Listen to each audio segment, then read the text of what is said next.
Suatu malam di tahun 1957, saat gerhana bulan sedang terjadi, seorang pendeta diam-diam memasuki gereja dengan bayi yang baru lahir. Sang pendeta meletakkan bayi yang memiliki tanda unik di dada kirinya ini di atas altar. Kemudian mulai berdoa. Segera setelah selesai berdoa, ia mengeluarkan belati dan mengangkatnya di atas si bayi, seraya menyebut bayi itu sebagai benih jahat. Namun bersamaan dengan itu, sayang sang pendeta tidak mengindahkan perintah polisi untuk menjatuhkan belatinya. Pendeta bahkan mengklaim bahwa polisi tidak mengerti apa yang dia lakukan. Dikarenakan tidak memiliki pilihan, terpaksa para polisi harus menghabisi pendeta tersebut dan bergegas menyelamatkan bayi malang itu. Jadi, inilah dongeng dari film yang berjudul Hellhole 2022. 30 tahun kemudian, tampak sebuah bus yang menurunkan seorang pria di pinggir jalan sepi. Pria bernama Marek ini mengeluarkan sebuah peta sebelum akhirnya melanjutkan perjalanan. Selang beberapa saat, ia sampai ke sebuah gereja. Di sana Marek yang dikenal sebagai pendeta dan pengusir setan ini langsung disambut oleh seorang kepala gereja yang ternyata sudah menunggunya. Ia mengucapkan terima kasih kepada Marek karena telah bersedia bergabung dengan mereka di tempat terpencil itu untuk membantu mengusir setan. Dia juga menjelaskan bahwa tempat itu sebenarnya adalah sanatorium, yaitu tempat penyembuhan bagi orang-orang yang berada di bawah pengaruh iblis. Selain itu, para pendeta di dalam sanatorium juga menyebut diri mereka sebagai biksu dalam persaudaraan dan tinggal bersama di sanatorium tersebut. Kepala sanatorium bernama Anderjet sini kemudian memperkenalkan Marek kepada biksu bernama David yang bertugas sebagai pengurus segala sesuatu di sana. David menawarkan rosario kepada Marek, namun Marek menolak dengan alasan memiliki rosario sendiri.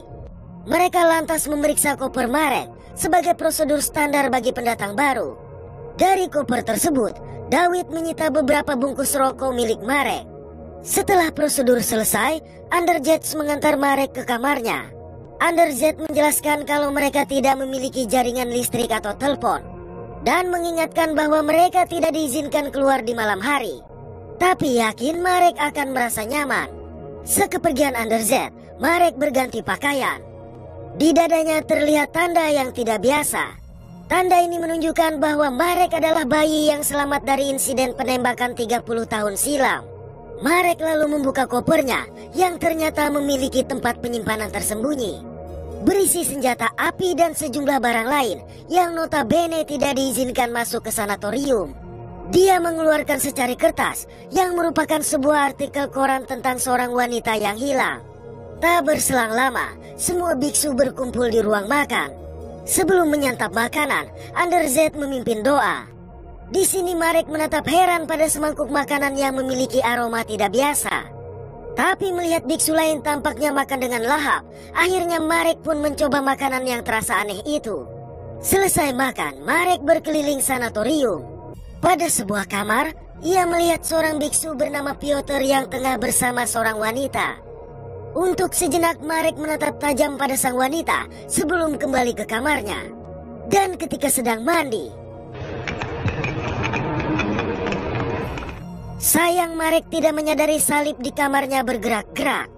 Keesokan hari, Anderjet mempersiapkan ritual pengusiran setan terhadap seorang wanita. Wanita itu kemudian diikat pada sebuah ranjang. Di sudut lain, Piotr bersiap untuk merekam ritual pengusiran setan ini. Sebelum ritual dimulai, Anderjet memberitahu sang wanita bahwa dia akan disembuhkan. Dari situ, ritual dengan doa-doa yang membuat wanita ini berontak pun dilakukan.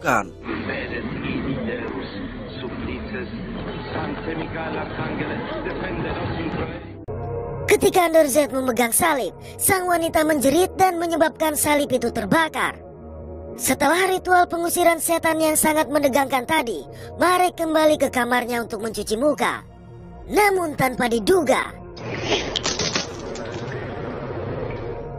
manakala Marek masih heran menatap cermin yang tiba-tiba retak, bersamaan dengan itu pula pintu lemari terbuka dengan sendirinya. Akibat hal ini, Marek memutuskan keluar dari kamar. Dia berjalan menyusuri lorong dan menemukan sebuah pintu misterius. Tepat di saat Marek akan membuka pintu, David datang menghentikannya. David memberitahu bahwa itu adalah ruangan Underz, dan siapapun dilarang masuk kecuali Underz memanggil. Alhasil Marek dengan patuh meninggalkan pintu. Saat waktu makan tiba, Marek terpaksa berusaha menyantap makanan aneh yang dihidangkan. Sayang sampai di kamar Marek langsung muntah. Parahnya lagi, gigi Marek juga goyang dan dapat tercabut. Di mana bersamaan dengan itu, mendapati lalat yang keluar dari giginya tadi sontak membuat Marek tersentak keheranan. Pada malam hari, secara diam-diam Marek membobol pintu ruangan Underz menggunakan logam runcing kecil dari salib rosarionya. Begitu berhasil masuk, dengan rasa penasaran dia memeriksa isi ruangan sampai menemukan sebuah lukisan aneh. Ketika disentuh, ternyata lukisan itu adalah pintu menuju ruangan yang berisi sejumlah kaset rekaman. Marek kemudian mencoba memutar sebuah kaset yang menunjukkan rekaman video ritual pengusiran setan terhadap wanita sebelumnya. Dari video itu Marek merasa ada yang aneh, jadi memutuskan kembali ke tempat ritual.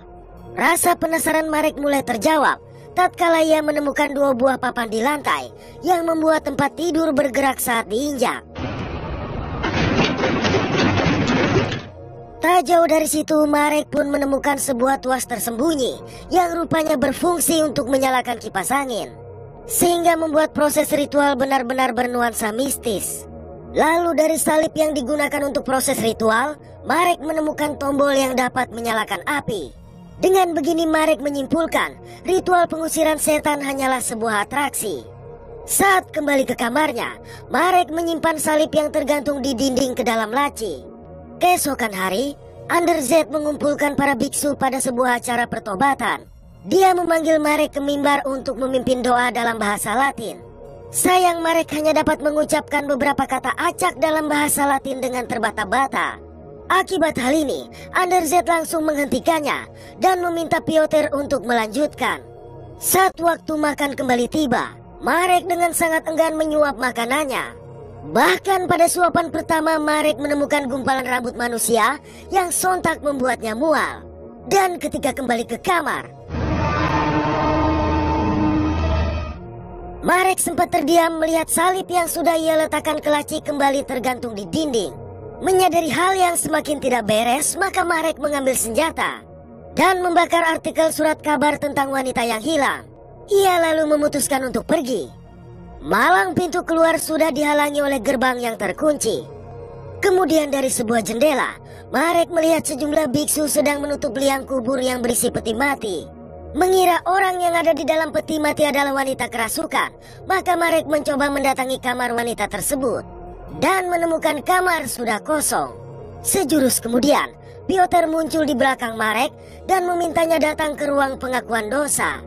Sampai di sana Piotr memperingatkan bahwa setiap langkah Marek diawasi dan mereka tahu Marek sedang mencari sesuatu. Jadi akan sangat berbahaya baginya jika terus menjelajahi sanatorium.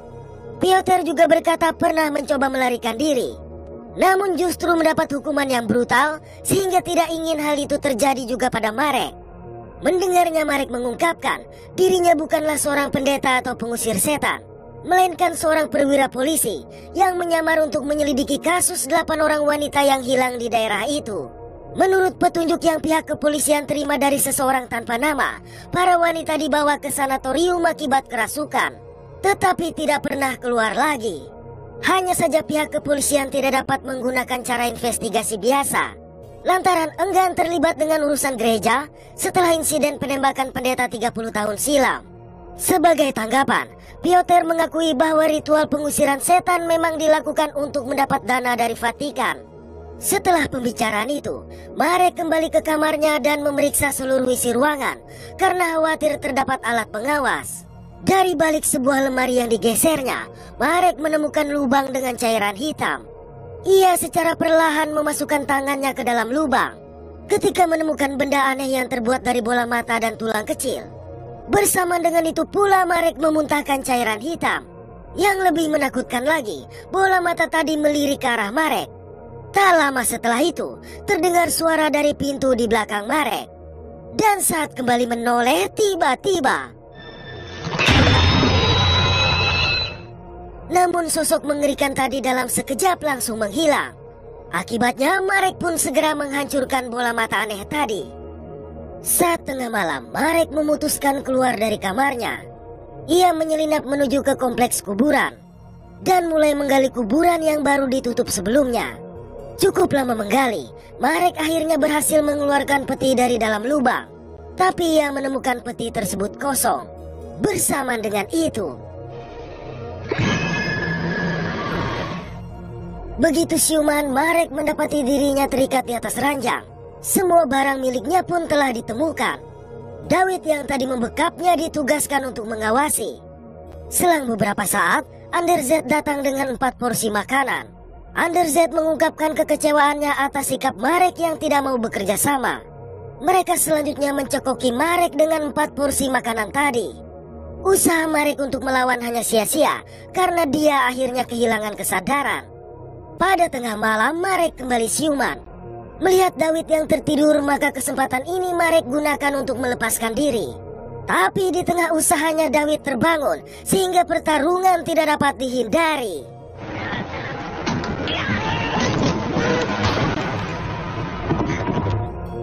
Setelah berhasil menghabisi David, untuk sejenak Marek memperhatikan mangkok makanannya tadi. Oleh karena itu dia memutuskan pergi ke dapur. Di sana Marek menemukan tempat pembuangan sampah yang berisi jeroan dan gigi manusia. Ketika lebih lanjut mencari, Marek melihat sebuah ruang penyimpanan. Dan begitu dibuka, alangkah tersentaknya Marek menemukan tubuh para wanita yang tergantung. Hal ini menyadarkan Marek bahwa daging yang mereka makan selama ini adalah daging manusia. Dan menjawab pula mengapa wanita-wanita yang dikabarkan hilang tidak pernah kembali. Tak lama setelah itu, kemunculan Piotr yang secara mendadak ini sempat mengejutkan Marek. Piotr juga terpana menatap tubuh para wanita di lemari penyimpanan tersebut karena sama sekali tidak menyangka. Semua ini mendorong tekad Marek untuk keluar dari sanatorium semakin besar. Tapi sebelum itu, Piotr mengajaknya ke sebuah perpustakaan guna menunjukkan sesuatu. Piotr mengeluarkan sebuah buku kuno. Di sana tertulis bahwa yang terpilih akan lahir saat gerhana bulan dan harus segera dihabisi menggunakan belati. Jika tidak dilakukan, maka yang terpilih akan memakan 7 pendosa dan meminum darah orang yang tidak bersalah. Dari situ, yang terpilih berubah menjadi iblis serta menimbulkan kiamat. Piotr berkata, para biksu di sana berpikir Marek adalah yang terpilih, jadi berniat untuk melakukan ritual pemanggilan setan itu. Hal ini mengungkapkan kalau Anderzet dan para biksu adalah penyembah setan. Sementara melihat-lihat halaman buku, Marek menemukan gambar yang sama dengan tanda di dada kirinya. Kendati begitu, dia tetap tidak mempercayai kisah tersebut. Piotr kemudian memberitahu mengenai sebuah terowongan bawah tanah yang mengarah keluar sanatorium. Menyadari Marek yang tidak percaya, maka Piotr berkata dia pernah menggunakan terowongan tersebut namun tertangkap. Piotr juga menunjukkan bekas luka siksaan yang didapatkannya setelah mencoba kabur. Melihat ini, Marek menjadi percaya. Mereka lantas bergerak menuju ke terowongan yang dimaksud. Saat menyusuri terowongan yang tampak seperti gua ini, tiba-tiba terdengar suara dari belakang. Lalu tanpa diduga, dalam kondisi tidak siap, Marek berhasil ditumbangkan oleh 2 orang biksu yang menyerangnya. Hal ini mengungkapkan bahwa Piotr sengaja memancingnya ke sana. Selang beberapa waktu, Marek siuman dalam kondisi terikat pada sebuah tiang kayu. Anderzet dan para biksu juga sudah berkumpul dengan mengenakan jubah merah. Anderzet mengungkapkan bahwa dia sengaja mengajak Marek ke sanatorium. Dan pesan tanpa nama yang diterima oleh kepolisian sebenarnya berasal darinya. Dia juga menyogok pimpinan polisi agar menugaskan Marek ke sana. Anderzet dan para biksu mengaku percaya bahwa Tuhan dan iblis duduk berdampingan dan saling memahami. Menurut mereka, yang jahat bukanlah iblis melainkan manusia, sehingga pada gilirannya manusia pantas menerima hukuman. Mereka pun percaya kalau sumur yang ada di sana adalah pintu gerbang neraka. Hal ini juga yang mendasari dibangunnya sanatorium di lokasi tersebut. Selama 800 tahun, sekte mereka menantikan kelahiran yang terpilih. Setelah ritual selesai, iblis akan muncul dari sumur dan masuk ke tubuh Marek untuk menguasai dunia. Ucapan ini menyiratkan bahwa pendeta yang akan menghabisi Marek 30 tahun silam sebenarnya memiliki niat baik untuk menghentikan sekte mereka. Mereka berikutnya membawa masuk seorang wanita dan langsung menghabisinya tepat di hadapan Marek seraya menampung darahnya. Masing-masing biksu secara bergiliran menyesap darah sang wanita dari mangkuk penampungan dan dengan paksa menuangkan cairan itu ke mulut Marek. Selanjutnya mantra pemanggilan iblis pun dilakukan. Veni ad nos Domine. Namun setelah merapal mantra, ternyata tidak ada apapun yang keluar dari dalam sumur dan membuat Marek tertawa. Menurut Anderzet, mereka telah menculik 8 orang wanita sesuai petunjuk. 7 diantaranya yang dianggap sebagai pendosa telah mereka makan. Sedangkan 1 wanita terakhir yang dianggap tidak berdosa, tadi juga telah mereka minum darahnya. Hanya saja, Piotr berasumsi mereka salah dalam menafsirkan isi tulisan kuno tersebut. Menyadari ritual itu gagal, maka dengan berat hati Piotr mengakui kesalahan di hadapan para biksu dan meminta mereka kembali ke kamar masing-masing, serta menganggap tidak pernah terjadi apa-apa. Mendengar itu, sebagian dari biksu khawatir pihak kepolisian akan datang mencari Marek. Oleh karenanya Piotr mendekati Marek dan meminta maaf. Lalu secara mengejutkan, sesaat setelah menghujamkan belatinya, Piotr memerintahkan para biksu membuang tubuh Marek ke dalam sumur. Dalam merasa tidak puas atas kegagalan ritual, Anderzet melampiaskan diri dengan menenggak minuman keras. Sementara itu, salib di ruangannya berputar hingga terbalik dengan sendirinya. Tapi di bawah pengaruh alkohol, Anderzet tidak menyadarinya. Selang beberapa waktu, Piotr masuk dan mendapati Anderzet dalam keadaan kobam. Piotr mencoba memapahnya ke tempat tidur, dan begitu Anderzet mulai tertidur tanpa diduga. Setelah menghabisi Anderzet, tampak Piotr yang menarik nafas lega. Keesokan hari, sejumlah biksu membakar sisa-sisa tubuh para wanita di kompleks pemakaman. Dan ketika kegiatan tersebut masih berlangsung, Piotr memanggil mereka berkumpul di ruang Anderzet. Pada momen ini, Piotr mengaku menemukan Anderzet sudah tergeletak. Dia bahkan berpura-pura menjadi orang yang paling berduka atas kematian Anderzet tersebut. Dengan begitu, maka Piotr yang merupakan wakil dari Anderzet sekarang diangkat sebagai kepala sanatorium. Beralih ke sumur, Marek yang dibuang ke dasar sumur tadi rupanya masih hidup meski terluka parah. Lantas dengan bersusah payah Marek berusaha bangkit, di mana tiba-tiba tubuhnya yang bergetar hebat pun tampak mulai melepuh dan berubah wujud. Pada waktu yang sama di dalam sanatorium, Piotr dan para biksu membacakan doa untuk ketenangan jiwa Anderzet. Tapi di tengah pembacaan doa, Piotr mendadak gemetar dan kehilangan kendali atas tubuhnya. Tak lama setelah itu, menyaksikan tubuh Piotr yang melayang dan membentangkan tangan layaknya sedang disalib, para biksu hanya bisa menatap keheranan. Anehnya lagi, secara perlahan tubuh Piotr mulai lenyap dan berubah menjadi ribuan lalat. Ketika lalat-lalat tersebut terbang memasuki pintu terowongan bawah tanah, bersamaan dengan itu pula, rupanya cakar mengerikan yang muncul dari terowongan adalah milik sosok iblis berkepala dan berkaki kambing yang dikenal sebagai Baphomet atau kambing sabat. Peristiwa ini mengungkapkan bahwa ritual pemanggilan iblis yang telah mereka lakukan sebenarnya berhasil, karena sekarang Marek lahir kembali menjadi iblis itu. Untuk sejenak sang iblis menatap para biksu, lalu berteriak keras sehingga mengejutkan mereka. Namun manakala mereka mencoba kabur, seketika itu pula semua biksu membeku. Keanehan lain terjadi saat kepala patung Yesus bergerak menatap sang iblis. Iblis ini lalu menirukan pose patung Yesus yang disalib, di mana pada saat itu para biksu melayang dan mengikuti pose salib terbalik. Bahkan siapapun yang ada di dalam sanatorium juga melakukan hal serupa. Sementara di luar sanatorium, bunga yang layu perlahan mekar lagi. Pemandangan pun terbalik menandakan bahwa yang mati akan dihidupkan kembali, sedangkan yang hidup akan segera mati. Dalam beberapa menit, langit terbelah menandakan awal tatanan dunia baru dan transformasi bumi menjadi neraka. Oke, terima kasih sudah menonton sampai pada akhir konten ini. Mohon maaf atas ketidaksempurnaan dari kami. Semoga terhibur dan sehat selalu. Mantap.